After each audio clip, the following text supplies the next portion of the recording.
As he knows, decisions on the routes for NPR and consideration of the Goulburn Spur are matters for the Integrated Rail Plan, so he will have to be patient just a little bit longer, but I can assure him that his representations have been heard. Let's go to Mary Robinson. Speaker, connectivity is key to levelling up northern communities, so I welcome the government's commitment to reversing beaching cuts and restoring rail connections to towns across the region, including the town's funding for a new railway station in Cheadle Town Centre.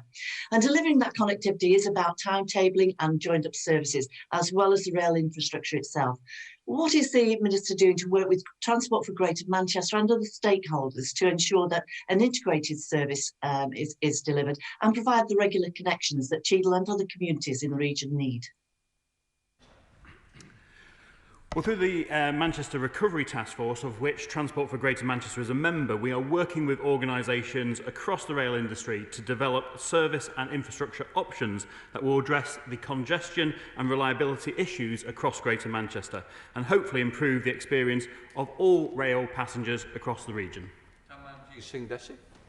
Thank you very much, Mr. Speaker. This government has a track record of over-promising and under-delivering. We know that if the North had received the same investment as London over the last decade, it would have seen £66 billion more. But for all their bluff and bluster about levelling up in the North, what do we see? Services between Newcastle and Manchester to be halved, the proposed increase in the frequency of services between Teesside, Sunderland and Newcastle scrapped, Transport for the North's budget to be cut by 40%, and now government sources are saying that they plan to pull the plug on Northern Powerhouse Rail. So just to ensure that there is no further backtracking, will the Minister guarantee that Northern Powerhouse Rail will be delivered in full, on time and on budget?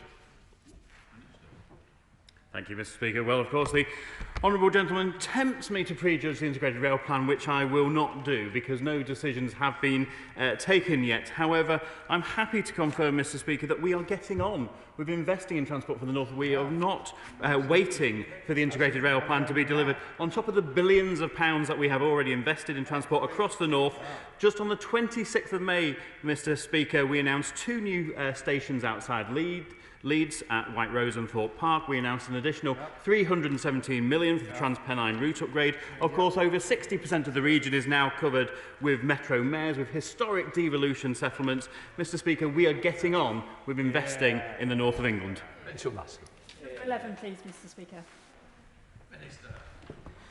Thank you, Mr. Speaker. I thank the Honourable Lady for a question. Local authorities are responsible for ensuring active travel schemes are accessible to all. Government guidance, which includes the Cycle Infrastructure Design publication, reflects best practice in terms of safety and inclusivity for disabled pedestrians, cyclists and wheelchair and mobility scooter users. Mr. Speaker, the government are rolling out a number of pilots for e-scooters and also supporting with their funding a number of schemes to expand active travel, and yet those schemes do not have to have accessible formats of travel for disabled people and older people, further excluding them from the benefits of active travel and moving around a car-free environment. So will the Minister ensure that every scheme which has a pilot expands that to ensure that it's fully accessible, but also puts a challenge to the sector to ensure that they provide mobility scooters and other forms of e-travel that are fully accessible for everyone in our communities? I thank the Honourable Lady for her question. And it is very important that local authorities consider the impacts of e-scooters both on people with disabilities and allowing them to access the trials as well. E-scooters have the potential to offer additional means of transport, and we did allow seated e-scooters within the scope of trials to enable people with certain mobility issues to use them, and we did tell local authorities in our guidance that they must encourage groups representing the interests of disabled people in their areas to advise them on how best these people with accessibility issues could use these schemes. A substantive question to the Secretary of State. Mr. Speaker, we're working with the rail industry to develop a number of recovery initiatives focused on restoring passenger confidence in rail travel. Let's head up to Paul Maynard. Paul. Thank you, Mr. Speaker. Given the importance of improving passenger numbers on trains, once the nation is fully reopened. Marketing rail travel will be crucial, if only to keep the Treasury happy. What support will he be giving to the community rail partnerships up and down the country who do so much to both enhance the quality of local services, not just by planting out flower beds, but by making our stations more attractive, but also in attracting the leisure passengers that we will need in ever greater numbers to travel on all our railway lines?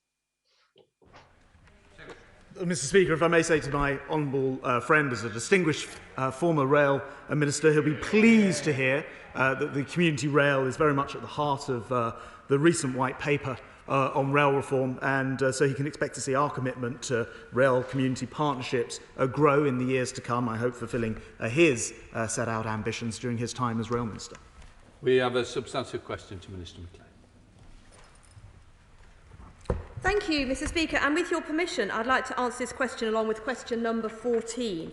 In addition to investing £1.7 billion in 21-22 into local roads, the Department is working towards the creation of a common data standard for the monitoring of the road condition, and this will aim to drive innovation and flexibility in monitoring local roads, and that will enable local authorities to target defects in their networks more quickly. Let's go to Mark Menzies. Mark. Thank you, Mr. Speaker. Firstly, can I thank my right honourable friend for her support and that of the Department in securing the Lytham St Anne's M55 link road. After years of fighting for this project, I was delighted to see work get underway on Monday of this week. I have, however, been inundated by complaints from constituents regarding the poor quality of many of Fylde's road surfaces. So can my honourable friend assure me that the government is taking the resurfacing of roads seriously and not just simply filling in the cracks and covering over potholes? Well, can I start by paying tribute to my honourable friend's determined campaigning over a number of years to secure the start of work on this vital road, and I'm sure that his constituents will be reaping the benefits for years to come. But he's right to say that they must be able to drive on a road that is pothole-free, and that is why the government has committed £2.5 billion through the Potholes Fund. The Department takes the approach and believes that local highway authorities should develop a risk-based approach to asset management plans. That means they need to have a long-term inspection regime. They need to be proactively maintaining those roads to make sure that they are in good condition in the years to come. Mark O'Loughlin. Thank you, Mr. Speaker. The very light rail site in Dudley, and of course Chorley could have one as well, will be a world-class innovation centre developing and testing prototypes and is installed on roads with minimal disruption. Does the Minister agree it could be a game changer for public transport for the UK, and would she join me in congratulating the team for pioneering this in the West Midlands? Well, I am delighted to hear about more pioneering innovations in the West Midlands. Doesn't surprise me at all. I was visiting the West Midlands just last week to see some of their ground-breaking work across a number of travel innovations. And of course, the West Midlands leads the world, Mr. Speaker. I'm afraid even leads Chorley in these matters. But I want to very strongly congratulate all those involved in the project in Coventry and Dudley. And we are always interested in building on these successes and seeing them benefit more areas in the future. Question 15, please. Thank you, Mr. Speaker. And can I start by congratulating my right honourable friend for her recognition in the birthday honours list. My HS2 Land and Property Review, published in November 2020, set out a number of measures to speed up the payment of compensation, and we're making rapid progress in implementing the recommendations of that review. Mr. Speaker, my honourable friend has done a great job since taking over as HS2 Minister, but I'm sure he will agree with me that there is so much evidence of appalling behaviour from HS2 in the way it's treating individual households and businesses, in its slowness to compensate even outgoing legal costs of those who are simply trying to protect their own homes and businesses. So can he tell us what he can do to actually improve the compassion, quite frankly, as well as the efficiency of HS2? Well, thank you, Mr. Speaker. My right honourable friend makes a powerful case, and HS2 Limited can and must treat those affected by HS2 with consideration and respect. To that end, the review that the root and branch review of land and property cases that I commissioned, I'm pleased to say is now starting to bear fruit. I hold HS2 Limited to direct account in a fortnightly review of the most complex cases, and I'd like to pay tribute to my right honourable friend for drawing my attention to several pressing constituency cases in her own area. We have a substantive question to the Secretary Shapps. Alongside the phase-out of dates, we pledged £2.8 billion as a package of measures to support the industry and consumers to make the switch to cleaner vehicles, and discussions with my colleagues are ongoing. Let's go to Ellie Reeves. Ellie. Thank you, Mr. Speaker. The 2030 ban on the sale of new petrol and diesel vehicles is a necessary step to reaching our net zero targets. But to enable mass adoption of electric vehicles, we need to fix the issues around charging points. Currently, many in service don't work, charge inefficiently, are underprovided and excessively priced in some areas. And because they are run by independent providers, there's no joined up national infrastructure. Given that we need to roll out widespread charging points across the UK and tackle these issues, does the Minister agree with me that the government needs to invest much more and also properly regulate the sector so that it's better joined up, more reliable and more accessible? Well, Mr. Speaker, as a driver of an electric vehicle, I've experienced the exact issue she's talking about. There are too many different membership cards. You have to use too many different forms of payment and sign up to too many sites before you can even pay for those miles that you charge. So we do have a plan in place which has included taking secondary legislation action which will require all those with rapid chargers, all those providing rapid charge, to allow for contactless payment, which I know the Honourable Lady will appreciate. Shadow Minister Curran. As a fellow electric car driver, I can't wait for those regulations to come forward. As the Committee on Climate Change makes clear this morning, the government is not delivering on the policies needed to meet its climate targets. As well as incentivising EV purchases and improving EV charging infrastructure, we also need EVs to be built in Britain too. So what conversations has he had with the Business Secretary about government support for EV manufacturing at the Ford Hailwood plant, which is crucial if we're to secure the future viability of the site, and about saving job-making vehicle components at the GKN plant in Birmingham too?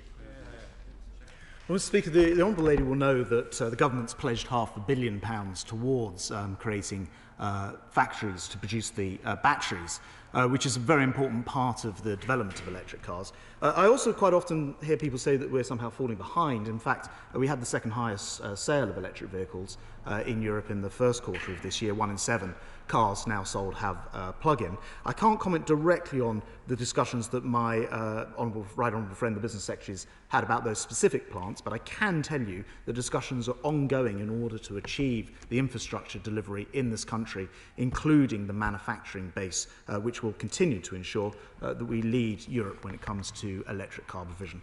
Substantive question to Minister Heaton-Harris. East West Rail Company will consider the 2021 consultation responses. The 2019 consultation met open and fair consultation standards. Let's go to Mohammed Jassim. Mohammed. Thank you very much, Mr. Speaker. The 2019 East West Rail consultation and 2020 route announcement made no mention that 6 tracks would be needed at Bedford Midland Station or consequential demolition in Poet area of my constituency. So I urge the Minister, please consider the many representation on this matter from members of the public, rail groups, local councillors, and Bedford Borough's SLC rail report showing a credible 4 tracks option which would avoid the loss of homes.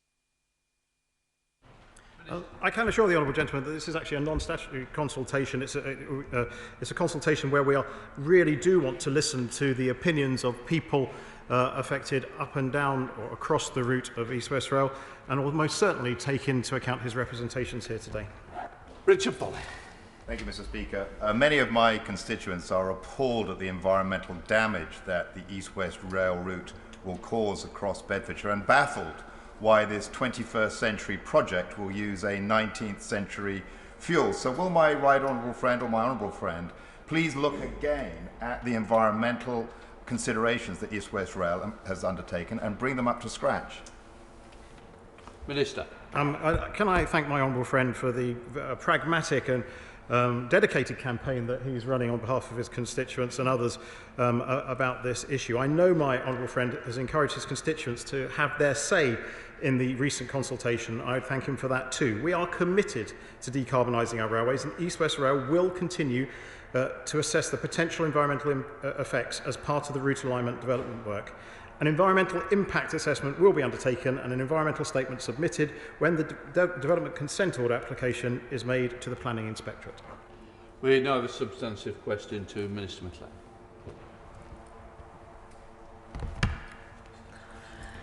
The Transport Decarbonisation Plan will set out a pathway to achieving net zero, and we are delivering ambitious international COP26 campaigns, including a zero-emission vehicles campaign that aims to at least double the pace of the global transition to zero-emission vehicles to achieve all new cars and vans being zero-emission by 2040 or sooner.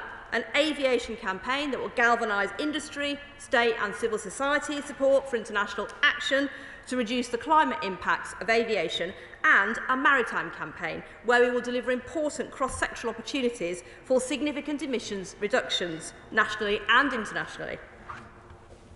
Right, we go to Peter Grant. Peter. Thank you, Mr. Speaker. The Scottish Government is committed to cutting car use by 20% by the year 2030. And to provide an interest-free loan for first-time buyers of new and used electric vehicles. In contrast, the British Government is cutting the grant for electric vehicle purchase by 50%. Could the Minister explain how that 50% cut in support will help to facilitate the decarbonisation of transport? Well, Mr. Speaker, I would like to remind the honourable gentleman that his constituents in Scotland, as across the UK, have benefited from up to £1.3 billion of the support to help them transition to electric vehicles. Yeah. Shall we look at the facts, Mr. Speaker? The plug-in car grant, the home charge grant, the on-street chargers, the workplace chargers are all funded by the UK Government for the benefits of his constituents and across the United Kingdom. Can I just say, I do apologise for the noise. There's a helicopter somewhere overhead. I know it's transport questions, but it is getting a bit much. Shadow Minister Sam Terry. Thank you, Mr. Speaker. As someone who's regularly stuck on the A13 in traffic, no one wants to return to levels of pollution and congestion we saw before the pandemic began, particularly as emerging evidence indicates exposure to air pollution increases the severity of coronavirus symptoms and other respiratory conditions. And that's why I'm so glad to see the work done by brilliant publicly run light rail systems such as Tyne and Wear Metro and Tramlink, led by fantastic local Labour administrations. Light rail networks are effective means to reduce congestion, pollution, given they produce next to no pollution at the point of use. So I'd like to know, Mr. Speaker, what assurances will the Minister therefore give to support projects that incorporate light rail, tram trains, electric and hydrogen buses, such as the mass transit system that's been proposed by the new West Yorkshire Combined Authority Mayor? Minister. Well, Mr. Speaker, I hope the honourable gentleman was listening earlier when I spoke at this dispatch box about the support the government has provided for the West Midlands Combined Authority, led by the Conservative Mayor Andy Street, for light rail and a number of other transport innovations. But, Mr. Speaker, the point is that this government is investing in zero-carbon, green transport across the whole country. We intend to build back better and greener from this pandemic, and we will create hundreds of thousands of skilled green jobs across the country as we do so. SNP spokesperson Gavin Newlands. Thank you very much, Mr. Speaker. The consensus at the Transport Committee yesterday was, with the Ministers included, was that the EV market was immature. So quite why the government would reduce support when EVs are still a lot more expensive is beyond me, because the fact is they have cut the grant by 50%. In addition to what my honourable friend said in terms of the interest-free loans, we actually doubled that home charge grant in Scotland as well. But on the decarbonisation plan, the Minister said last week we've done a huge amount of work on the plan. I'm not satisfied with the final draft because it does not meet the ambition we need in order to reach those incredibly challenging targets. Quite how the DfT have done extensive work on it, yet it still lacks ambition, is beyond me, Mr. Speaker. So will we see this before the summer recess? Yes or no? Yes. Tim Lawton. Peter. Minister. 23. McLean. Give me, Mr. Forgive me, Mr. Speaker. Thank you. The funding, we have committed to improvements on the A27, including the sections around Worthing and Lancing, and Highways England is working to identify options to go to consultation next year. Mr. Speaker, as anyone setting out for Chorley from the south coast will know, the Worthing to Lancing section of the A27 is one of the most congested roads in the whole of the south east. In 2014, we were allocated £70 million as part of RIS 1. 7 years on, several thousand additional houses nearby on, a new IKEA attracting 2 million customer journeys a year about to open. Nothing has happened. Now we've just been allocated apparently £20 million in the budget for delivery of something between 2025 and 2030. So could we please have a bit of levelling up for infrastructure in Sussex urgently?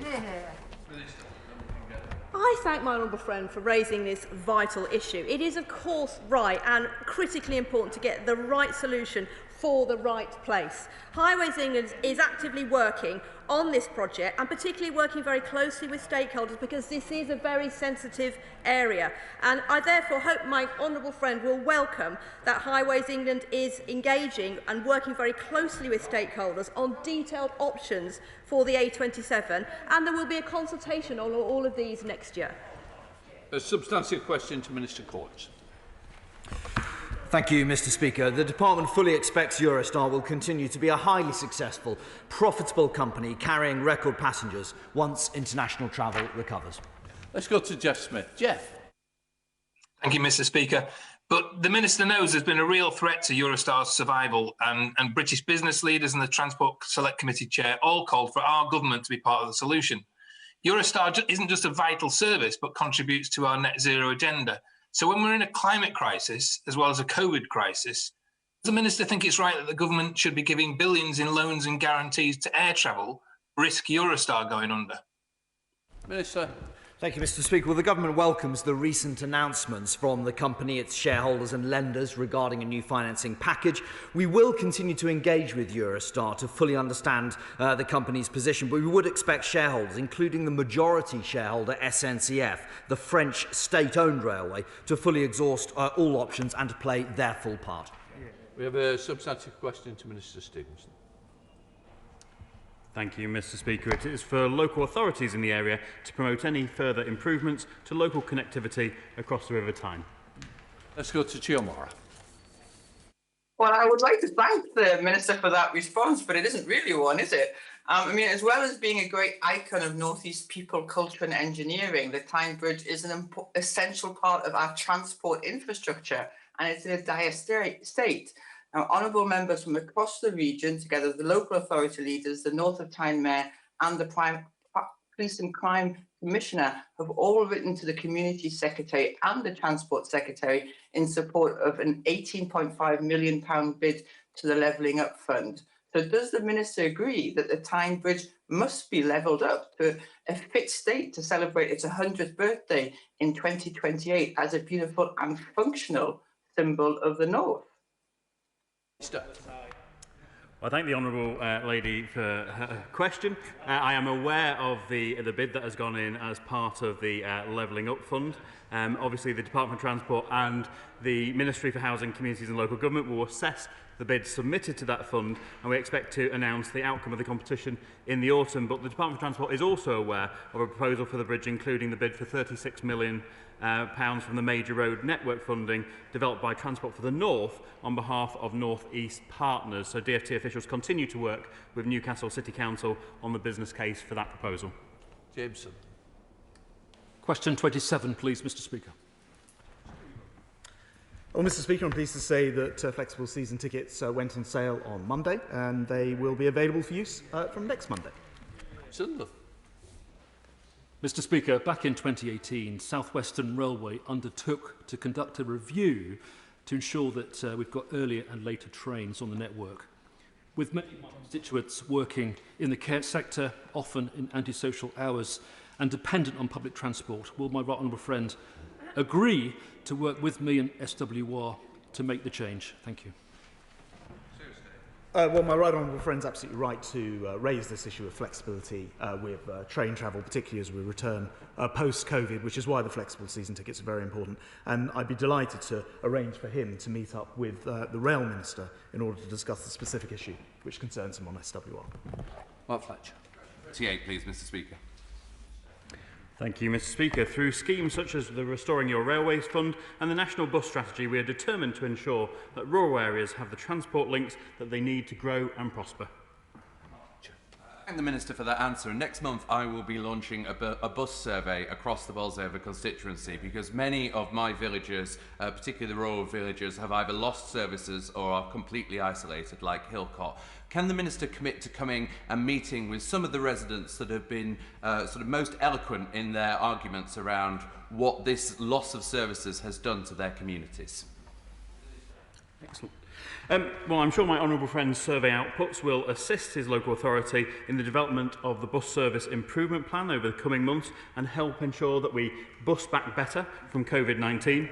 My honourable friend, the Baroness Veer, the Minister for Roads, would be happy to meet with my honourable friend and his residents to coincide with the launch of his survey. 29, please, Mr. Speaker. Mr. Speaker, with permission, I'd like to answer this with question 30. The transformation of our railways has now started, and passengers are already benefiting as we're investing billions in the rail across the UK, including with the flexible tickets just announced. Kevin Holloway. Given York's historic connections and its strategic location, does my right honourable friend think that it would make the perfect location for a new headquarters for a great British rail? Honourable friend is absolutely right. It's a stunning location. I launched the William Shapps Rail Review at the York Railway Museum. I commend it to everybody in this House and beyond. And I think he's right that York could provide a very attractive location for great British railways, although that is a matter which is some way down the line yet. Let's go to Andrew Gwynn. Andrew. The world's first passenger railway station is located on Liverpool Road in Manchester.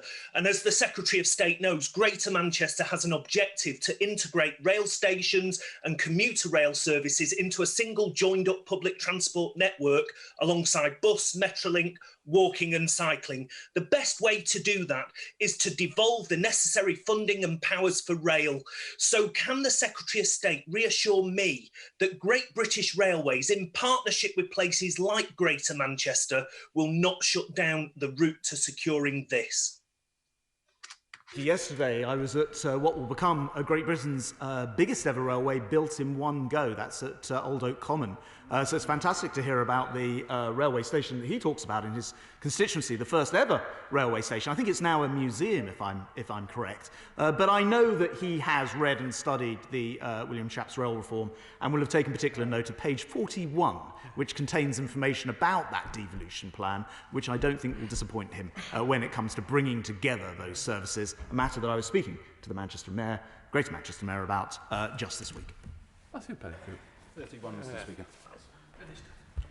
TfL submitted a strategic outline business case for the devolution of these services in late 2019, and the department considered the potential benefits and risks associated with this proposal to be finely balanced, and we were doing further work with TfL when the pandemic struck. I have to admit that not much work has been going on since that time. Matthew Pettigrew. I thank the Minister for that answer. He knows that I'm firmly of the view that the transfer of South Eastern services to TfL is the best long-term means of guaranteeing passengers in my constituency the fast, frequent and high-quality metro-style rail services they desire. As we emerge from the coronavirus crisis, could I ask him what plans his department has to pick up and take forward the conversations that took place with TfL about the matter early last year, and will he meet with me in due course to discuss the future of the South Eastern franchise in more detail? Yeah, thank the honourable gentleman for his question, and I know his passion in this area. And as I say, I mean, since the pandemic struck, the department has had to be very much focused on keeping services running, and whilst developing our passenger-focused reforms. As the Secretary of State just said, Great British Railways will be organised around regional divisions so that decisions are made closer to the places where the railways serve. And the White Paper also includes a commitment for strategic partnership with TfL and other local authorities to make sure the rail sector is working best for the passengers in London. And I'd be delighted to meet with him to discuss these matters further. Substantive question to the Secretary of State. Mr. Speaker, with your permission, I'd like to answer this with question 33.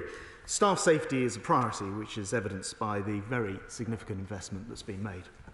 Let's go to Tonya Antoniazzi. Tonya. Mr. Speaker, 2 weeks ago, representatives from the PCS trade union and senior management, including the Permanent Secretary of the Department of Transport, had reached a deal to bring an end to the ongoing industrial dispute over COVID safety. But in a development unprecedented in 20 years of civil service negotiations, the department subsequently reneged on a deal, much of which they had written themselves, with no word of explanation. Now, are PCS right in believing that the deal was scuppered at the last minute after the direct intervention of the Secretary of State? And will the Minister apologise to those members of the public who now face further backlogs as a result of this unnecessary ideological refusal to find a resolution to this dispute? Well, Mr. Speaker, with the greatest respect to the Honourable Lady, the only thing that's unnecessary is for the PCS union to be continuing a strike, which is purported to be about safety, when in fact £4.7 million has been invested at DVLA to make it COVID safe. An additional building has been rented, air conditioning has been changed so the air comes directly in from the outside, perspex screens have been put in place, zones and bubbles have been created, and there's a very substantive cleaning regime. If this dispute is indeed about making sure the building is COVID secure, then this has been achieved. So what we need to know is why the demands then switch to demands about pay and demands about holiday, which have nothing to do with being COVID secure. Let's go to Carolyn Harris. Carolyn. Thank you, Mr. Speaker. I wonder, Mr. Speaker, if the Secretary of State would therefore be willing to accompany me and other colleagues who have constituents working in the DVLA to the site so that he can show us just how safe it is, because our constituents are telling us a completely different story. Well, Mr. Speaker, I think it's probably important that we allow those who are experts in these things to follow through. Public Health Wales have signed this off. Swansea Council Environmental Health Team have signed this off. The Health and Safety Executive have signed this off. I think that we should be listening to all of those health experts as they decide what should happen in a site like this, and look at the data and the facts, and then be able to make the decision from there. I don't think there is any further excuse for ensuring that, or for preventing vulnerable people from being able to pick up the documentation that they require from DVLA, which is the only thing this ongoing strike is now achieving. We have a substantive question to Minister McLean. Well, Mr. Speaker, the National Bus Strategy, which draws on £3 billion of transformational funding, sets out the government's vision for bus services across England, including in isolated communities. And we believe that those bus service improvement plans, delivered through enhanced partnerships and franchising arrangements, will deliver what is needed. And alongside this, we announced 17 successful rural mobility fund bids, each receiving a share of £20 million funding to trial innovative, bookable minibuses where demand is more dispersed. Let's go to Mary Kelly-Forth. Mary. Thank you, Mr. Speaker. Since 2010, 134 million miles of bus routes have been lost, and bus coverage in Britain is the lowest it's been in 30 years. In villages like Pittington and Waterhouse in my constituency, bus services are virtually non-existent. Can the Minister confirm if the National Bus Strategy's Bus Service Improvement Plan will give local authorities enough power and resources to deliver regular bus services to communities on routes that may not be commercially viable? Well, the Honourable Lady has put her finger on the entire purpose of the Bus Back Better strategy, which is absolutely about ensuring better, cleaner, safer, more reliable buses with simpler fares and ticketing. It's absolutely what communities like hers and others all over the country want. And the government is supporting local authorities through funding and have set aside £25 million to help build the capacity and capabilities of local authorities. Every local transport authority has received £100,000 in capacity to support to enable them to submit bids to the funding and get those bus services back. We now go to topicals with the Secretary of State. Thank you, Mr. Speaker. I'm pleased to say, following up on the conversations earlier, that I'm delighted to inform the House that over the next few weeks we expect a milestone of rapid chargers being available with 3,000 at different locations and 25,000 public charging points. That's more charging points locations than petrol stations in this country. As mentioned, that's on top of £2.8 billion of government support for the transition to zero emission, with companies like GridServe, BP Pulse and Shell committing to significant investment in charging infrastructure, working together to back up the fact that we now have more rapid chargers per 100 miles of major road network in this country than any other location in Europe. Leila Moran with Topical One. Leila Moran.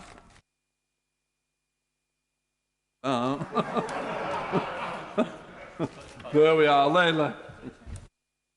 Thank you, Mr. Speaker. Last week, Oxfordshire County Council, the Vale of Whitehorse District Council and I applied to the Levelling Up Fund for the snappily titled B4044 Strategic Cycle Link between Botley and Ensham. This project would significantly boost sustainable travel between the new housing planned around Ensham to Oxford City Centre, linking through more deprived communities. Does the Minister agree that this is exactly the kind of active travel initiative that we need more of in areas of high housing and economic growth, especially given our desire to achieve zero carbon Oxfordshire by 2050? I haven't seen a particular application yet, but we do know that there are over £2 billion of active travel funding for walking and cycling, which this government has put in a record amount. And I know the Honourable Lady will be delighted that Oxfordshire investment has now reached £355 million in different transport environments, and that's on top of the £760 million for East West Rail. So when it comes to investing in her constituency in Oxfordshire, this Conservative government is really going for it. We now go to the Chair of the Select Committee. You, Merriman, you. Thank you, Mr. Speaker. I wonder if the Secretary of State is hearing, as I am, that our airports and border force are getting people through arrivals more quickly and therefore more safely. Is he confident that we will be in a position to get more people who've perhaps been double jabbed through arrivals, that we have digitisation and the NHS app will seek to deliver proof of double jab? Well, Mr. Speaker, my honourable friend's absolutely right. The last few weeks have seen a remarkable digital transformation in the background. That means that people who've been coming in, perhaps from green countries, have been going to e-gates, which have been updated both physically and through software, or indeed to see a border force officer who've had their passport scanned in one way or the other. And that's been automatically linked back to the passenger locator form that they filled out before they left their country of departure, telling Border Force whether they've had a pre-departure test, they've got future tests booked, and linking the whole machinery together. So yes, the automation is really starting to get into place now. To the Secretary of State, Jim McMahon. Thank you, Mr. Speaker. Yesterday, hundreds of workers in the aviation and tourism industry held a demonstration outside Parliament urging the government to protect their jobs and the jobs of 1.5 million people employed in aviation and the wider supply chain. So, on behalf of the countless staff and trade unions I spoke to, will he finally deliver on the sectoral deal his government promised but has so far failed to deliver? And when he makes his announcement later on the traffic light system, which should be noted, Mr. Speaker, isn't being made to this House, will he publish the criteria, the country-by-country assessment and the direction of travel for each country to give travellers confidence to plan for this summer? Well, Mr. Speaker, I find the Honourable Gentleman's policy confusing only because, as I understand it, he has previously called for all countries to be put into the red category, meaning there'd be no travel at all, and in addition, the former, I have to say, Shadow Chancellor, saying that Labour would never provide financial support to these companies. And yet here they are now saying that they want more support and indeed doesn't want to follow his own policy. I have to say that having a red, amber and green list enables people to see which countries are in which category, and that the JBC are publishing the data on the website to show why particular countries are in each category. Mr. Speaker, I can give you an assurance that I have tried my hardest to get the Transport Secretary to fully understand our sectoral deal and the way that we've laid it out. But, Mr. Speaker, I can't help the confusion that continues to reign with his Transport Secretary. Let's now move closer to home. We've had 2 questions today on the DVLA in Swansea, and the Transport Secretary did not give a convincing answer to either. It was reported last week that a deal had been reached with staff and trade unions and the government to finally resolve the industrial dispute over health and safety failings at the DVLA in Swansea. But it was reported that the deal was pulled last minute by a minister. So can the Secretary of State confirm whether he or senior members of the department pulled the deal, and if so, why? The Secretary of State and his department are now squarely against the loyal workforce at DVLA Swansea. What will he now do to restore trust and confidence in those fantastic workers? Mr. Speaker, the Public and Commercial Services Union continued to take industrial action, which is targeting services having a negative impact on some of the most vulnerable people in society. And the fact of the matter is, the safety concerns have been signed off by Public Health Wales, by the Health and Safety Executive, by the Welsh Government, by the UK Government, and yet this strike continues. Now, apparently not about healthcare, but about demands over money instead. Will the honourable gentleman, I wonder, actually ask people to go back to their work in order to help vulnerable people in this country? That is the question this House needs to know. Next question, Andrew Griffith. Andrew. Not here. Let us go to SNP spokesperson Gavin Newton. Thank you very much, Mr. Speaker. I've lost count of the number of times that I've asked this government about its long-abandoned commitment to specific support for the aviation sector. And despite the Secretary of State's tinkering with the traffic light system, it looks increasingly unlikely there will be any summer season. It's clear to the dogs on the street that an aviation travel and tourism recovery package and a targeted extension of furlough is now an imperative. So how does the Secretary of State plan to better support the sector and its workers like those has been mentioned that were at the Travel Day of Action protest in College Green yesterday? Thank you, Mr. Speaker. Well, the Department does recognise the severe impact that the COVID-19 pandemic has had on regional air travel. We've supported critical routes through policies such as public service obligations and through the Airport and Ground Operations Support Scheme. The Government is working on a strategic framework for the sector, which will focus on building back better and ensuring successful aviation sector for the future. But what the aviation sector will certainly be glad of is that it is this government that is looking after their interests, not the Scottish Government, which has been accused of sacrificing the industry by the Scottish Passenger Agents Association. Stephen Metcalfe. Thank you, Mr. Speaker. Can I welcome the new flexible season ticket that was introduced this week? It will save someone travelling from Stamford La Hope into London 3 days a week over £120 and someone travelling from Basildon over £100. Does my right honourable friend agree, as more and more people move to hybrid working, it's important we have flexibility in our public transport systems? Excellent question. Well, Mr. Speaker, my honourable friend's absolutely right, and I saw some coverage of the flexible season tickets, and it is true to say that ticketing is complex across the network, but compared with somebody who would otherwise buy a regular season ticket, somebody travelling 2 or 3 days a week would always be at least 20% better off with a flexible season ticket. Let's go to Janet Davey. Janet. Thank you, Mr. Speaker. A constituent of mine who was blind tragically died last year when he fell in front of a train due to lack of safety audio announcement and tactile paving on the platform. I know the government has plans for tactile paving, although unclear at the moment, but while we are waiting for this to happen, will the Minister commit to introducing audio announcements which provide safety information at railway stations as a matter of urgency to keep people safe and to prevent another person from losing their life? I'm grateful to the Honourable Lady. It was an absolutely tragic case that I'm familiar with. Indeed, I know that my Honourable friend, the Rail Minister, met with the partner of the deceased last week and discussed all of these matters, including the integration of audible announcements, which we consider to be very important indeed. And we are speeding up the introduction of tactile pavements close to, within railway stations and in particular close to the rail tracks. Let's go to Nikki Aiken. Thank you, Mr. Speaker. Improving our air quality is a major priority for my constituents, and both they and I remain very concerned about the ongoing number of drivers who continue to idle their vehicles when parked at the curbside. A single minute of idling an engine of a car creates 9 litres of CO2. Unfortunately, Regulation 98 of the Road Vehicles Regulation 1986 does not adequately equip local authorities with the power they need to deter repeat engine idlers, only an £80 fine. With this in mind, does my right honourable friend agree with me that we should really now be considering increasing fines for vehicle drivers who are continuing to engine idle, making it a genuine, effective deterrent?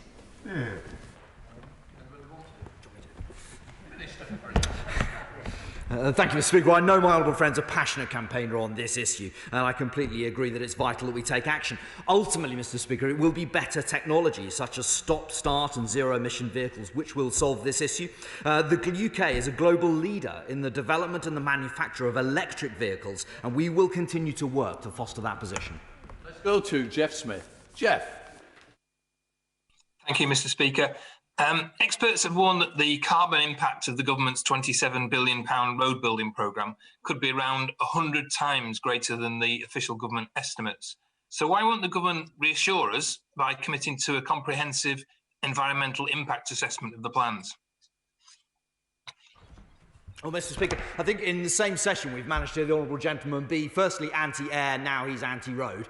As I've just explained to the House, there is a way in which we can ensure that this country stays well connected and we serve the people that we represent, and that we ensure that we foster technology, because it's technology that is going to give us the answer to the zero carbon emissions challenge that we have. 11 withdrawn, so we go to Cat Smith. Thank you, Mr. Speaker. Ending financial support before demand is returned could leave bus and light rail operators facing a cliff edge. So can I ask what plans the government has to ensure a smooth recovery for operators like Blackpool Transport to expand their timetables and on routes like the 2C, which runs through to Knott-End-on-Sea via many other villages? Well, the Honourable Lady is absolutely right that bus transport's required a huge amount of support. We put hundreds of millions in during this pandemic. We've obviously also launched the Bus Back Better bus strategy as well, which puts a lot of money into buses, some £3 billion.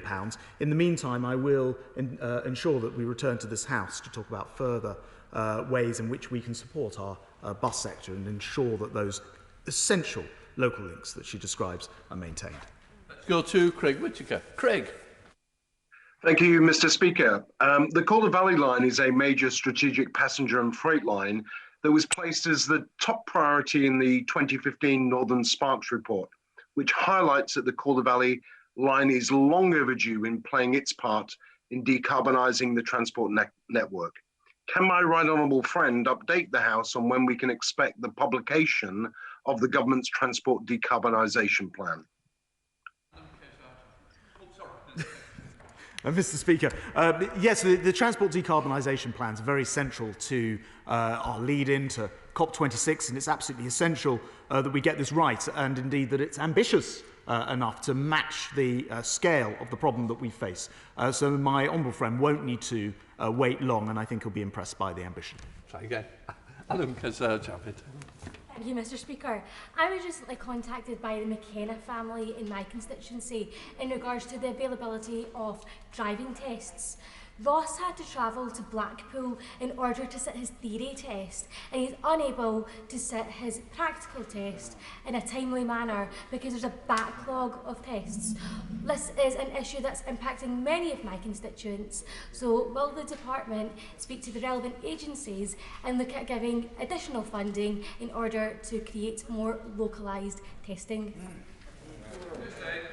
Well, Mr. Speaker, first of all, can I welcome the Honourable Lady to the House, and I think what is certainly the first question in transport questions. And secondly, can I say to her, in my own household, I have 2 teenagers who quite literally ask me the same questions every day of the week. There is a very large backlog, about 440,000 due to the pandemic. There's a recovery plan that the agency have in place to increase the number of tests carried out every day, and I will personally be seeing to them keeping to track on that recovery plan, because, as she says, young people need to be able to take their tests and pass. Let's go to Mary Robinson. Mary.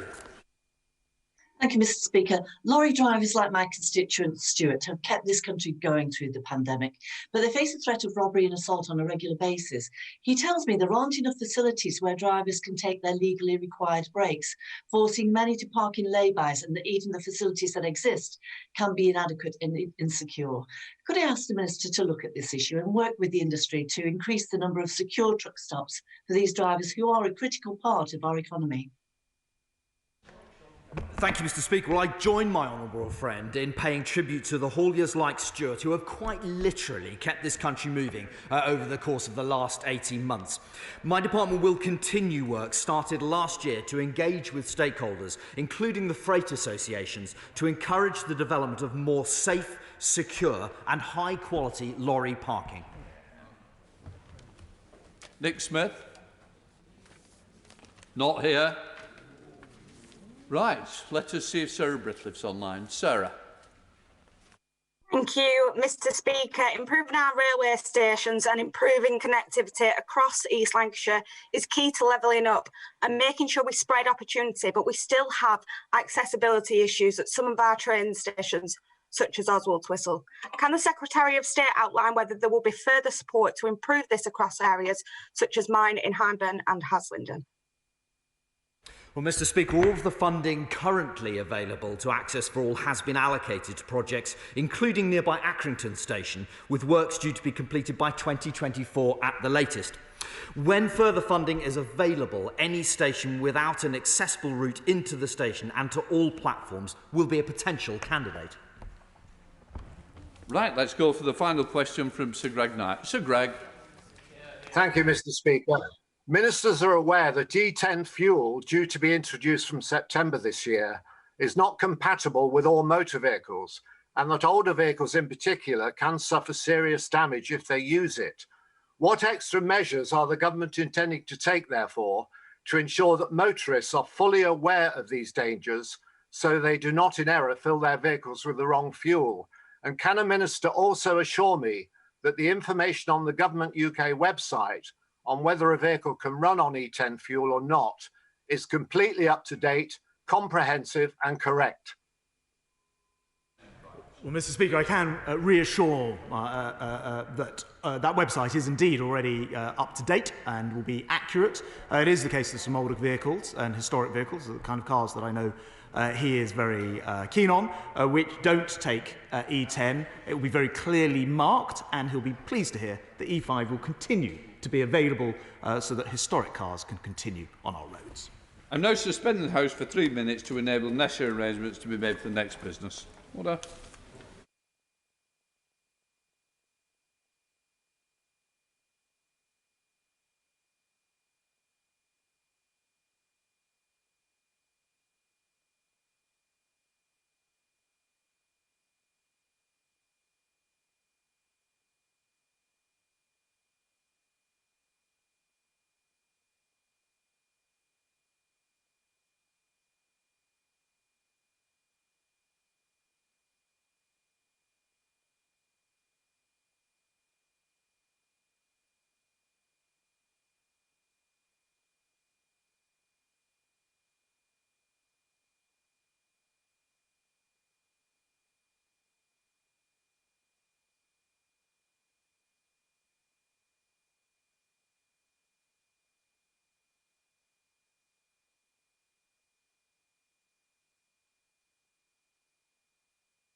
We now come to business questions. I call Fangham Debonair. Thank you, Mr. Speaker. Will the Leader of the House please give us the forthcoming business? Leader. The business for the week commencing the 28th of June will include Monday, the 28th of June, the second reading of the Rating Coronavirus and Directors' Disqualification Dissolved Companies Bill, followed by a motion relating to the appointment of lay members to the Committee of Standards, followed by a motion relating to the membership of the Parliamentary Works Sponsor Body. Tuesday, the 29th of June, Estimates Day, first allotted day. There will be debates on estimates relating to the Department for Education and on the Ministry of Housing, Communities and Local Government. Wednesday, the 30th of June, Estimates Day, second allotted day. There will be a debate on an estimate relating to the Foreign, Commonwealth and Development Office. At 7 o'clock, the House will be asked to agree all outstanding estimates. Thursday, the 1st of July, proceedings on the Supply and Appropriation Main Estimates Bill, followed by a general debate on Windrush Day, followed by a general debate on Pride Month. The subjects for these debates were recommended by the Backbench Business Committee. Friday, the 2nd of July, the House will not be sitting. The provisional business for the week commencing the 5th of July will include Monday, the 5th of July, remaining stages of the Police, Crime, Sentencing and Courts Bill. Tuesday, the 6th of July, the second reading of the Dissolution and Calling of Parliament Bill. Wednesday, the 7th of July, an Opposition Day, the fourth allotted day. There will be a debate on a motion in the name of the Scottish National Party, the subjects to be announced. Thursday, the 8th of July, a general debate on fuel poverty, followed by a debate on a motion relating to the implementation of the recommendations of the Independent Medicines and Medical Devices Safety Review. The subject for this debate was determined by the Backbench Business Committee. Friday, the 9th of July, the House will not be sitting.